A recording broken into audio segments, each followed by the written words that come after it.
എൻ്റെ പേര് നിർസാർ. ഞാൻ പള്ളുരുത്തി കൊച്ചിയിൽ നിന്നാണ് വരുന്നത്. ഇതെൻ്റെ ഭാര്യ ആൽഫ. കല്യാണം കഴിഞ്ഞിട്ട് ഇപ്പോൾ 9 മാസമായി. കല്യാണം കഴിഞ്ഞ് 3 മാസം സുഖമായിട്ട് ജീവിച്ചിട്ടുള്ളൂ. എൻ്റെ വീടിൻ്റെ ബേക്ക് വശത്ത് നിന്ന് പുള്ളിക്കാരത്തി രാത്രി പേടിച്ചതാണ്. എന്താണ് കാരണമെന്ന് അറിഞ്ഞൂടാ. പിന്നെ പേടിച്ചതിൽ പിന്നെ ഒരാഴ്ച കഴിഞ്ഞ് പുള്ളിക്കാരിയുടെ ബോധമൊക്കെ പോകാൻ തുടങ്ങി. ഹോസ്പിറ്റലിൽ കൊണ്ടുപോയി ട്രീറ്റ്മെൻറ്റ് നടത്തി യാതൊരു ഫലവും കണ്ടില്ല. അത് കഴിഞ്ഞ് മതപരമായി കുറേ നടന്ന് 1 ലക്ഷം രൂപ മേലെ ചിലവായി. എന്നിട്ടും ഒരു ഇതും കണ്ടില്ല. ഉസ്താദുമാരെല്ലാം കൈയൊഴിഞ്ഞു. പിന്നെ അമ്പലപരമായി പോയി. അവിടെ ചെന്ന് 21 ദിവസത്തെ ട്രീറ്റ്മെൻറ്റ് നടത്തി പിന്നെ എൻ്റെ വീട്ടിലേക്ക് വന്നു. അത് കഴിഞ്ഞ് പിറ്റേ ദിവസം തന്നെ പുള്ളിക്കാരത്തി പിന്നെയും ബോധം കെട്ട് വീണ്. അത് കഴിഞ്ഞ് ഒരാഴ്ച കഴിഞ്ഞ് പിന്നെയും പുള്ളിക്കാരത്തിൻ്റെ വീട്ടിലായിരുന്നു. അത് കഴിഞ്ഞിട്ട് ജൂലൈ ലാസ്റ്റത്തെ ചൊവ്വാഴ്ച പുള്ളിക്കാരത്തിയുടെ ഉമ്മാൻ്റെ ഇതുകൊണ്ട് ഇവിടെ വന്നതാണ് കൃപാസനത്തിൽ. ഇവിടെ വന്ന് ഫാദർ ജോസഫ് അച്ഛൻ കൈവച്ച് പ്രാർത്ഥിച്ച് 10 ദിവസത്തിനകം അസുഖം മാറുമെന്ന് പറഞ്ഞ് 10-ാം ദിവസത്തിൽ 9-ാം ദിവസം തന്നെ പുള്ളിക്കാരത്തിയുടെ അസുഖം ഭേദമായി.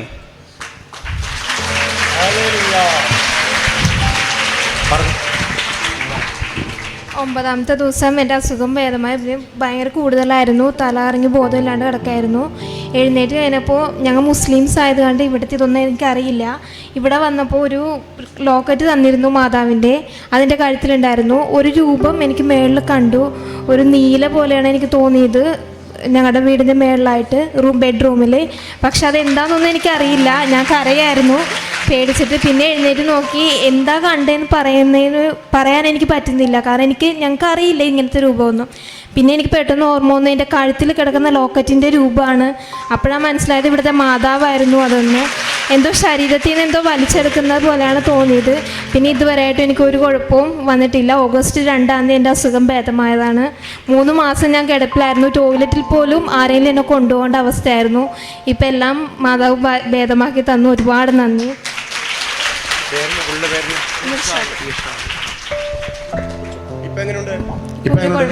കുഴപ്പമൊന്നുമില്ല. അവരെ കണ്ടിട്ടും കുഴപ്പമൊന്നുമില്ല അല്ലേ? സന്തോഷമായി. അത് കഴിഞ്ഞിവിടെ വരുന്നുണ്ടോ? മുടങ്ങാതെ വരുന്നുണ്ടോ?